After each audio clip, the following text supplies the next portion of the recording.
வெகு சீக்கிரத்தில் ஒரு எழுப்புதல் தமிழ்நாட்டிலே ஆரம்பித்து இந்தியா முழுவதும் பரவ போகிறது. வெகு சீக்கிரத்தில் தமிழ்நாட்டில் ஆரம்பித்து பரவ போகிறது. இப்போ சொல்றது சாதாரண லேசப்பட்ட ஆள் கிடையாது. சின்ன துரும்பா இருந்தாலும் பெரிய லாகா இருந்தாலும் இயேசு கிட்ட கேட்டு தான் செய்வார் இவர்.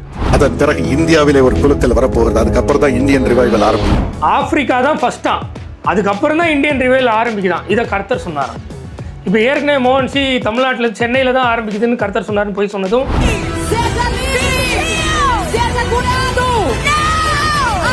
பயங்கரமா குலுங்குது. அதான்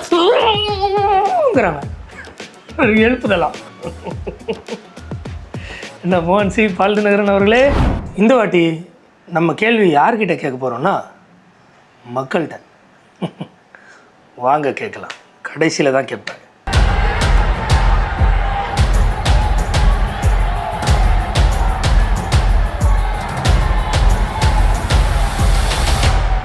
வேதத்திற்கு எதிரான கிறிஸ்தவர்களிடம் கேள்வி கேட்கலாம். வாங்க. கடைசி கால எழுப்புதல் இந்தியாவிலிருந்து தான் உண்டாகும். ஒரு ஆரம்பம் இங்கே தான் ஆரம்பித்து உலகமெல்லாம் பரவும் என்று வெளிப்படுத்தி அதில் இந்தியாவின் தென்பகுதியிலிருந்து தான் இந்த எழுப்புதல் ஆரம்பிக்கும் என்று சொல்லி இருக்கிறாங்க. எழுப்புதல் என் இந்தியாவின் தேசத்தில் காண வேண்டும் அப்படின்னு காண வேண்டும்னு சொன்னதை காண போறீங்க இப்போ அப்படின்னு மோகன்சி கொஞ்ச காலமாகவே இல்லை கொஞ்சம் வருஷமாகவே பேச ஆரம்பிச்சிட்டார். குறிப்பாக சினி ஆக்டர்ஸ் அவங்க படம் தெலுங்கில் போகும்போது ஐ எம் அ ப்ரௌட் கன்னடிகாரு அப்படின்வாங்க. இல்லைன்னா இன்னொரு ஸ்டேட்டுக்கு போகும்போது எனக்கு ஹிந்தி தான் பிடிக்கும்னுவாங்க. கடைசியில் தமிழ்நாட்டுக்கு வரும்போது அங்கே சொன்ன வீடியோலாம் எடுத்து இங்கே போட்டுட்டே நீ அங்கே தானேன்னு எல்லோரும் ட்ரோல் பண்ண ஆரம்பித்தோன்னே சாரி அப்படின்வாங்க. ஆனால் அரசியல் சீசன் மாதிரி அரசியல்வாதிகளை கம்பேர் பண்ணுற மாதிரி இப்போ சினிமாக்காரங்களை கம்பேர் பண்ணுற நிலைமையில் நம்ம கிறிஸ்தவ மத போதகர்கள் இருக்காங்க. ஏன்னா தொடர்ந்து பாருங்கள். வெகு சீக்கிரத்தில் ஒரு எழுப்புதல் தமிழ்நாட்டிலே ஆரம்பித்து இந்தியா முழுவதும் பரவ போகிறது. வெகு சீக்கிரத்தில் தமிழ்நாட்டில் ஆரம்பித்து பரவ போகிறது. இப்போ சொல்கிறது சாதாரண லேசப்பட்ட ஆள் கிடையாது. சின்ன துரும்பா இருந்தாலும் பெரிய லாகா இருந்தாலும் இயேசு கிட்ட கேட்டு தான் செய்வார் இவர். அவ்வளோ பெரிய இவர். ஏன்னா அவர் சொன்னது தான். இப்போ இதெல்லாம் இயேசுக்கிட்ட கேட்டு இயேசு சொன்னதுனால சொல்லிட்டு இருக்கார். அதை மைண்டில் வச்சுக்கோங்க. சென்னை பட்டணம் எப்படி எருசலேமிலிருந்து எழுப்புதல் உண்டாகி உலகெல்லாம் பரவிட்டோ, இந்தியாவின் எருசலேம் சென்னை பட்டணம். சென்னையில் தான் தோமா கோதுமை மணியாய் அவர் மரித்து அவர் அடக்கம் பண்ணப்பட்டிருக்கிறார். அங்கிருந்து ஒரு மாபெரும் எழுப்புதல் வெடித்து கிளம்ப போகிறாரு. காரணத்தையும் சொல்றார். ஏன் சென்னையிலேருந்து? ஏன்னா தோமா இங்கே மறுத்திருக்கிறாரு அப்படின்னு காரணத்தையும் சொல்லி சொல்கிறார். இதெல்லாம் இவர் சொல்லலைங்க, இவருக்கு இயேசு சொல்லி இவர் சொல்கிறார். அதையும் இவர் வாயாலே சொல்வார். பார்க்க தான் போகிறீங்க. தோமா அதற்கு முன்னால் ஊழியம் செய்தது கன்னியாகுமரி மாவட்டம். அப்போ கன்னியாகுமரி மாவட்டத்தில் ஒரு மாபெரும் எழுப்புதல். சவுத் எண்டு கன்னியாகுமரி மாவட்டம், நார்த் எண்டு தமிழ்நாட்டுடைய நார்த் எண்டு சென்னை. இந்த ரெண்டுலேயும் தேவனுடைய அக்னி, இந்த ரெண்டுலேயும் தேவனுடைய அக்னி பயங்கரமா அப்படின்னு தேவன் சொல்லி இவர் சொல்கிறாரு. இதே கேரளா போனா அங்க என்ன சொல்லுவாரு? இந்தியாவை அசைக்கிற ஒரு எழுப்புதல் கேரளாவிலிருந்து உண்டாக போகிறது. கேரளாவிலிருந்து உண்டாக போகிறது அப்படின்னு சொல்லுவார். இன்னொரு இடத்துக்கு போனால் இன்னொரு இடம் சொல்லுவார். சரியா? ஆனால் எல்லாமே இயேசு சொன்னதா சொல்லுவார். அவர் நேற்றும் இன்றும் என்றும் மாறாதவர். அவர் சொன்னால் மாத்திரவர் இல்லை. அப்போ இவர் இயேசு சொன்னதா சொல்கிறது பொய். கரெக்டாக இல்லையா? ஏன்னா இவர் இன்னும் நீங்கள் நம்ப மாட்டீங்க, நான் இன்னும் கொஞ்சம் அடிஷ்னல் ப்ரூஃபோடு சொல்கிறேன். இப்போது இவர் அங்கங்கே போய் சொன்னதை கொஞ்சம் பேர் கேள்வி கேட்க ஆரம்பித்தோடனே சமாளிக்கிறதுக்கு எப்படி உருட்டுவார்னு பாருங்கள். தமிழ்நாடு, கேரளா, ஆந்திரா, கர்நாடகா, இந்த 4 இதான் தென்னிந்தியான்னு அழைக்கப்போ இங்கிருந்து தான் அந்த எழுப்புதல் உண்டாகி அது உலகம் முழுவதிலும் பரவிச்சு. இந்த 4 இடத்துலேருந்து உருவாகி உலகம் முழுசும் இங்கேருந்து தான், உலகத்துக்கே இங்கேருந்து தான் போகுது. ஸ்டார்டிங் இங்கே தான் அப்படின்ட்டார். ஆனால் கொஞ்சம் முன்னாடி என்ன சொன்னார்? இந்தியாவின் எருசலேம் சென்னை பட்டணம். அங்கிருந்து ஒரு மாபெரும் எழுப்புதல் வெடித்து கிளம்ப போகிறாரு. கன்னியாகுமரி மாவட்டத்தில் ஒரு மாபெரும் எழுப்புதல். சவுத் எண்டு கன்னியாகுமரி மாவட்டம், நார்த் எண்டு தமிழ்நாட்டுடைய நார்த் எண்டு சென்னை. இப்போ என்ன சொல்லுவாரு? தமிழ்நாடு, கேரளா, ஆந்திரா, கர்நாடகா, இந்த 4 இதான் தென்னிந்தியான்னு அழைக்கப்போ இங்கிருந்து தான் அந்த எழுப்புதல் உண்டாகி அது உலகம் முழுவதிலும் பரவிச்சு. இப்போ இவர் இவர் சொன்னது பொய்ன்னு இவரே சொல்கிறார் கரெக்டாக. ஏன்னா இயேசு ஒரு வாட்டி சென்னை இன்னும், ஒரு வாட்டி கேரளா சென்னை பார்டர்லேருந்து மொத்தமாக இன்னும், அடுத்த வாட்டி 4 ஸ்டேட்டை ஏற்படுத்தி அதில் இருந்துன்னும் இப்படி மாற்றி மாற்றி சொல்ல மாட்டார் கரெக்டாக. அது டிகேட் ஆஃப் ரிவைவல். அது 2021லேருந்து 2030 வரை 10 வருஷம் எழுப்புதலின் 10 ஆண்டுகள் என்று அறிவிச்சு இந்த 10 வருஷத்தை. அப்போ இதான் எழுப்புதலின் காலம். நம்ம வந்திருப்பது ரிவைவல் டைம், எழுப்புதல் காலம், கடைசி கால எழுப்புதல். நான் ஒரு தீர்க்க தரிசனம் சொல்லிட்டா, மோகன்சி லாசரஸ் சொல்கிறார் இல்லையா, 2021லேருந்து 30 வரைக்கும் அந்த 10 வருஷம் டிகேட் ஆஃப் ரிவைவல் அப்படின்னு சொல்லி. மோகன்சி லாசரஸ் மரிக்கும் வரையில் இவங்க மீன் பண்ணுற ஒரு எழுப்புதல் இருக்கு இல்லையா, மொத்த இந்தியாவும் அப்படி பயங்கரமாக இயேசு இயேசுன்னு எந்திரிக்கும்னு, அது நடக்காது. அப்படி ஒரு ரிவைவல் நடக்காது. தீர்க்க தரிசனம் 100%.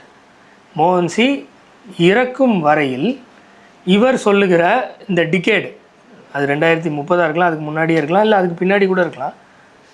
ஆனால் இந்த எழுப்புதல், அதாவது இந்தியா முழுக்க ஒரே சமயத்தில் பெருங்கூட்ட மக்களாய் திரளாய் கிறிஸ்துவ இடத்துல பயங்கரமாக மாறும் அப்படின்னு சொல்கிறாங்க இல்லையா, அது நடக்காது. This is my prophecy. சரி, இப்போ இதெல்லாம் இவர் சொன்னார், இயேசு சொன்னார்னு எங்கே சொன்னார்னு கேட்டிங்கன்னா எல்லா இதுலேயும் சொல்லுவார். அவர் இயேசு சொல்லாமல் எதுவுமே சொல்ல மாட்டாருங்க. எனக்கு ஆண்டவர் சொன்னார், சின்ன காரியனாலும் பெருசுனாலும் நான் உனக்கு ஆலோசனை சொல்லுவேன், அதன்படி தான் நீ செய்யணும். அதான் ஆண்டவர் எனக்கு சொன்னார். இப்போ ஒரு நாள் நான் எழுப்புதலுக்காக ஜெபிச்சுட்டு இருந்த போது ஆவியானவர் பேச ஆரம்பிச்சாரு. தமிழ்நாட்டில் எழுப்புதல் more than 50% ரட்சிக்கப்பட்டாங்கன்னா அவங்க எந்த டிவி சேனலை பார்ப்பாங்க அப்படின்னு ஆண்டவர் கேட்டாரு. இது கத்தரா கேட்டாரு, நானும் ஆசைப்பட்டு ஆரம்பிக்கல. ஆண்டவர் கேட்கிறாரு, நம்ம எழுப்புதல் வரும்போது தமிழ்நாடு மாறும் ஜெபிக்கிறேன், நான் மாத்திடுறேன். தமிழ்நாடு மாறிட்டு more than 50% ரட்சிக்கப்பட்டாங்கன்னா அவங்க எந்த நியூஸ் பேப்பர் வாசிப்பாங்க, எந்த சேனலை பார்ப்பாங்க. பார்த்தீங்களா, இயேசு இவர்கிட்ட சொன்னது தான். தமிழ்நாட்டிலேருந்து தான் வரும், அப்போ எல்லோரும் ரட்சிக்கப்பட்டுருவாங்க, அப்போ டிவி சேனல் செக்குலராக எல்லாமே இருக்கும், அதனால் எனக்குன்னு ஒரு சேனல் வேணும், ஆனால் அது காஸ்பல் சம்மந்தமாக இருக்கக்கூடாதுன்னு சொல்லி சத்தியம் டிவி ஆரம்பித்ததாக சொன்னார். ஆனால் ஆரம்பிச்சுட்டு நமிதா அங்கே போய் குளித்தாங்க, சன்னி லியோன் இங்கே போய் குளித்தாங்க, இவங்க இங்கே கவர்ச்சி காட்டினாங்க அப்படின்னு போடுவாங்க. அதுலேருந்தும் போய் தான். இயேசு சொன்னதெல்லாம் போய் தான். ஏன்னா இயேசு நமிதா குளித்ததையும் சன்னி லியோன் பிகினியில் வந்ததையும் வீடியோ போட்டு மக்களுக்கு காட்ட மாட்டார். சரியா?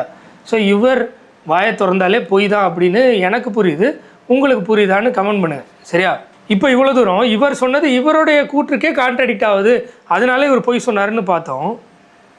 இப்போ இன்னொருத்தர் இவர் பொய் சொன்னதா சொல்கிறார் பாருங்கள். ஆண்டவர் எனக்கு சொல்லியிருந்தார். இவருக்கும் ஆண்டவர் தான் சொன்னாராம். அதே ஆண்டவர் இயேசு தான், அந்த பேரை மட்டும் யூஸ் பண்ணிக்கிறாங்க. இவருக்கு ஆண்டவர் என்ன சொன்னார் பாருங்கள். இஸ்ரேல் போரின் நிமித்தம் ஆண்டவர் வந்துவிட போவதில்லை. இஸ்ரேல் போர்னால ஆண்டவர் வந்துட போகிறது இல்லையா. இப்போ எம்டி ஜெகன்லாம் இஸ்ரேல் போர் வந்துருச்சு, ஆண்டவர் சீக்கிரம் வராருன்னு சொல்கிறார் இல்லையா, அதுக்கு அப்போஸ் பண்ணி சொல்கிற மாதிரி இருக்குது. இன்னும் அடுத்தபடியாக ஆப்பிரிக்கா தேசத்திலே ஒரு குழுக்கள் வரப்போகிறது. எர்த்துக்குவேக்குன்னு நினச்சிடாதீங்க. இவரும் குழுக்கள்ன்றதை அந்த எழுப்புதல் ஒரு கற்பனையாக ஒரு போலியாக சொல்கிறாங்க இல்லையா, உலகம் முழுசாக அப்படியே ஏசுன்னு வந்துடுவாங்கன்னு, அந்த எழுப்புதல் தான் மீன் பண்ணி சொல்கிறாரு. ஃபஸ்ட்டு ஆப்பிரிக்கா குலுங்கணும், அதன் பிறகு இந்தியாவிலே ஒரு குழுக்கள் வரப்போகிறது. அதுக்கப்புறம் தான் இந்தியன் ரிவைவல் ஆரம்பிக்கும். ஆப்பிரிக்கா தான் ஃபஸ்ட்டாக, அதுக்கப்புறம் தான் இந்தியன் ரிவைவல் ஆரம்பிக்குதான். இதை கர்த்தர் சொன்னாராம். இப்போ ஏற்கனவே மோகன்சி தமிழ்நாட்டில் சென்னையில் தான் ஆரம்பிக்குதுன்னு கர்த்தர் சொன்னார்னு போய் சொன்னதும், கேரளாவில் ஆரம்பிக்குதுன்னு கர்த்தர் சொன்னார்னு போய் சொன்னதும் ரெண்டுமே போய் நான் தான் சொல்கிறேன் ஃபஸ்ட்டு ஆப்பிரிக்காவில் தான் ஆரம்பிக்கும்னு இவர் சொல்கிறார். அதுக்கப்புறம் தான் இந்தியன் ரிவைவல் ஆரம்பிக்கும். இதுக்கு முன்னால் ஆப்பிரிக்கன் ரிவைவலை பார்ப்பீர்கள், அதுக்கப்புறம் இந்தியன் ரிவைவல் வரும். இந்தியாவும் சைனாவும் சேரும், சுகமளிக்கும் வல்லமை இந்தியா முழுவதும் பாய்ந்து செல்லும். இப்போ நான் ஒரு தீர்க்க தரிசனம் சொல்கிறேன். இந்த பால்தி நகரன் மரிக்கும் தருவாய் வரையில், இப்போ இவர் சொன்னார் இல்லையா, இந்தியா முழுவதும் இவங்க மீன் பண்ணுறது என்னென்னா ஹோல் இந்தியா கிறிஸ்டியானிட்டியாக மாறிடும், கிறிஸ்டியன்ஸாக மாறிடுவாங்க, சுகமளிக்கும் வல்லமை அற்புத அடையாளங்கள் நடந்துடும், இந்தியா ஃபுல்லாக ஒரு ரிவைவல் நடக்கும் அப்படின்றாங்க. அது நடக்காது. நான் தீர்க்க தரிசனமாக சொல்கிறேன், அவர் மரிக்கும் வரையில் நடக்காது, அதற்கு பின்பும் நடக்க வாய்ப்பில்லை. மேபி போலியா ஏதோ இயேசு இங்கே வந்துட்டார் அங்கே வந்துட்டாருன்னு சொல்லுவாங்கன்னு, அதெல்லாம் ஏற்கனவே நடக்க ஆரம்பிச்சிருச்சு. இதோ இவங்க சொல்கிறாங்களே, இயேசு பெதஸ்தாவில் இருக்கிறாரு, பெதஸ்தாவுக்கு வந்தால் இதெல்லாம் நடக்கும், இயேசு 4 மாடியில் இருக்கார், அங்கே வந்தால் இதெல்லாம் நடக்கும்ன்றாங்களே, அதுதான். மேபி அதன் தொடர்ச்சியாக நீட்சியாக ஃபேக்காக ஏதாவது நடக்கலாம், தெரில. ஆனால் நான் தீர்க்க தரிசனமாக சொல்கிறேன், இவர்கள் மரிக்கும் வரையில் இவர்கள் மீன் பண்ணும் இல்லைனா தீர்க்க தரிசனம் என்று போலியாக சொல்லும் விடயம் நடைபெறாது. அதுக்கப்புறம் ஆஸ்திரேலியா போகும். அதுக்கப்புறம் தான் எல்லா தேசங்களும் இஸ்ரேலுக்கு விரோதமாக வரும். அதன் பிறகு இந்த போருக்கு பிறகுதான் யூதர்கள் இயேசுவை இரட்சகராக ஏற்றுக்கொள்ளப் போகிறார்கள். அதுக்கப்புறம் தான் ஆண்டவர் திரும்ப வர முடியும். ஆண்டவர் எப்போ முடியாதுன்றதை இவர் சொல்லுவார். அந்த அளவுக்கு இவர் பெரிய ஆள். அதுக்கப்புறம் தான் ஆண்டவர் வர முடியுமா? ஏன் முன்னாடியே வர முடியாதா? இவங்களுடைய ஆண்டவர் பொய் சொல்கிறார். அதையாவது நீங்கள் அக்செப்ட் பண்ணுறீங்களா? ஏன்னா ஒருத்தர்கிட்ட ஆண்டவர் என்ன சொல்லியிருக்காரு? ஆண்டவர் பொய் சொல்ல, இவங்க ஆண்டவர் பேரை வச்சு பொய் சொல்லிட்டு இருக்காங்க. ஆண்டவர் பொய் சொன்னான்னு வச்சுக்கலாம். இவங்க ஆண்டவர் வேதத்தின் ஆண்டவர் இயேசு கிறிஸ்து அல்ல. ஏன்னா இவங்களுக்கு ஆண்டவர் வயிறு. அதுக்கப்புறம் தான் இந்தியன் ரிவைவல் ஆரம்பிக்கும். இதுக்கு முன்னால ஆப்பிரிக்கன் ரிவைவலை பார்ப்பீர்கள். அதுக்கப்புறம் இந்தியன் ரிவைவல் வரும். இந்தியாவும் சைனாவும் சேரும். அப்பா வேற லெவல் இமேஜினேஷன். கடைசி கால எழுப்புதல் இந்தியாவில் இருந்து தான் உண்டாகும். ஒரு ஆரம்பம் இங்கே தான் ஆரம்பித்து உலகமெல்லாம் பரவும் என்று வெளிப்படுத்தி அதில் இந்தியாவின் தென்பகுதியிலிருந்து தான் இந்த எழுப்புதல் சரி, இவங்க 2 பேரும் ஓரம் கட்டிடுங்க. இவங்கெல்லாம் தூக்கி சாப்பிட்ற மாதிரி நான் தீர்க்க தரிசனமாக சொன்னேன், அது நடந்துருச்சுன்னு ஒருத்தர் வந்துட்டார். யார் தெரியுமா? சாமியாடி. அவருக்குள்ள அருள் வந்துடும். வந்து அவரே பரிசுத்த ஆவியானவராக மாறி உரைப்பார். என்னை பொறுத்த வரைக்கும் அது ஃபேக்கு தான். சத்தியமாக அது ஃபேக்கு தான். மக்கள் நீங்கள் அதை நம்பினீங்கன்னா அது உங்களுடைய பிரச்சனை. வேதத்தின் ஆண்டவர் நிச்சயமாக அப்படி எதுவும் செய்யலை. இவருக்குள்ளே இறங்குறது சத்தியமாக வேதத்தின் ஆண்டவர் அல்ல. பிரேசில் இதுவரைக்கும் ஏற்படாத ஒரு பெரிய எழுப்புதல் பிரேசில் நாட்டிலே எழும்ப போகிறது என்று கர்த்தர் சொல்லுகிறேன். அந்த தேசத்திலே ரிவைவல் ஸ்டார்ட் ஆக போகிறது. சொன்னல, இவர் சொல்ல மாட்டார். இவர் எப்படி சொல்லுவார்னா, கர்த்தர் சொல்லுகிறேன் அப்படிதான் சொல்லுவார். ஏன்னா அவர் தான் கர்த்தர். அவர் சொன்னது நடந்துருச்சுன்னு அவருடைய சேனல்லே மாறு தட்டிக்கிறார் பாருங்க. இவங்களுக்கெல்லாம் இதுதான் எழுப்புதல். அதான் சொன்னார் இல்லையா பால் தினகரன், ஆப்பிரிக்கா குலுங்கும் போது தான் இப்படி ஆடுவாங்க. எழுப்புதல். Are you ready to run with the wave of revival? O avivamento é agora, Brasil! Hallelujah! Aleluia! I feel the fire! Eu sinto fogo! Coming! Vindo! Receive the fire now! Receba o fogo agora! Receive the fire! Receba o fogo agora do Espírito Santo! Be baptized in fire! Seja batizado! Be free! Seja livre! Be healed! Seja curado! பயங்கரமா குலுங்குது. அதான் எழுப்புதலாம். என்ன மோகன் C பால் தினகரன் அவர்களே, அவர்களை பின்பற்றும் மக்களே, இங்கே ஒருத்தர் சொல்கிறாரு, சாமியாடி பிரேசிலில் எழுப்புதல் வரும் என்று கர்த்தர் சொல்லுகிறேன் அப்படின்னு சொல்லியிருக்காரு.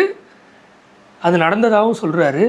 இப்போ அங்கே பேசினவர் ஆண்டவரா, இங்கே பேசினவர் ஆண்டவரா, இல்லை 2 பேரையும் ஓரம் கட்டிட்டு கர்த்தர் சொல்லுகிறேன்னு சொன்னாரே, அவர்கிட்ட ஆண்டவர் சொன்னாரா? சாரி, அவர் தான் ஆண்டவர் சொன்னாரா?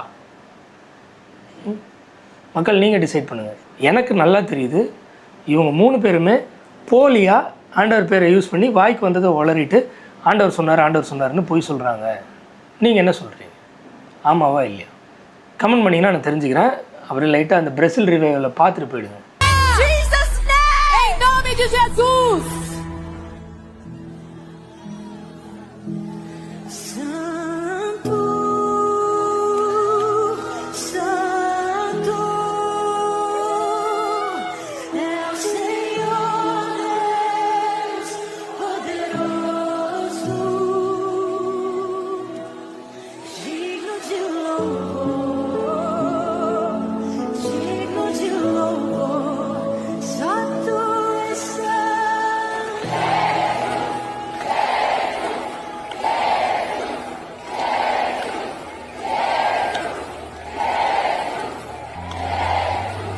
மக்களே, இதுதான் ரிவைவல். சரியாக பார்த்துக்குங்க. ஆனால் வேதத்தில் இப்படி இருக்காது. வெறும் 2000 பேர் 3000 பேர் ரட்சிக்கப்பட்டாலும் உலகத்தை கலக்குகிறவர்கள் இங்கேயும் வந்துட்டாங்கன்னு தெரிச்சு ஓடுவாங்க. ஏன்னா ரட்சிக்கப்பட்டவர்கள் சிதறித்திருந்து எங்கும் பரம்பி அவங்க வீட்டுக்கு போய் அவங்க வேலையை பார்க்க மாட்டாங்க, சுவிசேஷத்தை பிரசங்கிப்பார்கள். அப்போ அவங்களுக்கு பொழப்பெல்லாம் கெட்டு போயிடும். கெட்டு போனால் தியானல் சிலைகள் இந்த மாதிரி தேவையில்லாதது எதுவுமே யாருமே செய்ய முடியாது. திரள் திரளாய் மக்கள் ஆண்டவரிடத்தில் திரும்புவார்கள், திரும்பினால் சுவிசேஷம் அறிவிப்பார்கள். இப்படி ஒரு குருசைடு மாதிரி இல்லை ஒரு ஒரு ஒரு கான்சர்ட் மாதிரி ஏசோன்னு சொல்லிட்டு உட்கார மாட்டாங்க. தெரு தெருவாக இறங்கி சொல்லும்போது உலகமே ஒரு கலக்கத்துக்குள்ளாக ஆகும். அது கொஞ்சம் மக்களாக இருந்தாலும் பெரிய இம்பேக்டை ஏற்படுத்துவாங்க. இதுதான் எழுப்புதல்னு தெரில, பேசிக்காக மறுபடியும் பிறந்தால் நடக்க வேண்டிய விஷயம். அதன் அடிப்படையில் நான் 2 தீர்க்க தரிசனம் உரைத்திருக்கிறேன். இவர்கள் இருவரும் இல்லை மூவரும் மரிக்கும் முன் இவர்கள் நினைக்கும் இல்லை இவர்கள் சொல்ல வரும் எழுப்புதல் என்பது தமிழ்நாட்டில் அறவே நடக்காது. இங்கென்றும் அங்கென்றும் இந்த மாதிரி மீட்டிங்கில் ஒரு 5000 பேர் 1000 பேர் 2000 பேர் கையெழுத்துவாங்க. ஆனால் வேதத்தின் அடிப்படையில் உள்ள அந்த பெந்தகோஸ்தே நாளில் நடந்த மாதிரியோ இல்லை அது தொடர்ச்சியாக விசுவாசிகள் திரளாய் வீடுகள் தோறும் கூடி வந்து விசுவாசத்திலும் அந்நியத்திலும் அப்பம் பிடித்ததிலும் ஒன்றாய் தரித்திருந்து சான்ஸே இல்லை. ஒன்றாய் 1.5 மணி நேரம் மீட்டிங் அட்டன் பண்ணுவாங்க, ஆனால் தரித்திருக்க மாட்டாங்க. அப்பத்தையும் திராட்சை ரசத்தையும் வாங்கி நல்லா தின்னுவாங்க, ஆனால் அப்பம் பிடிக்கிறதில் இருக்க மாட்டாங்க. ஒருவருக்கு ஒரு புத்தி சொல்ல முடியாது. ஏன்னா இவங்க தான் எல்லாருக்கும் புத்தி சொல்லணும், அடக்கி ஆளணும். அந்த சிஸ்டமே இங்கே இல்லை. அதன் அடிப்படையில் வேதத்தின் அந்த பெந்தகோஸ்தே நாள் அந்த விஷயமும் இவங்க மரிக்கும் தருவாயில் நடக்காது. இவர்கள் கூறும் திரள் திரளாய் இந்தியா முழுசும் ஹீலிங் வந்துடும் சொல்கிறாங்களே, அதுவும் நடக்காது என்று தீர்க்க தரிசனமாய் நான் சொல்லுகிறேன்.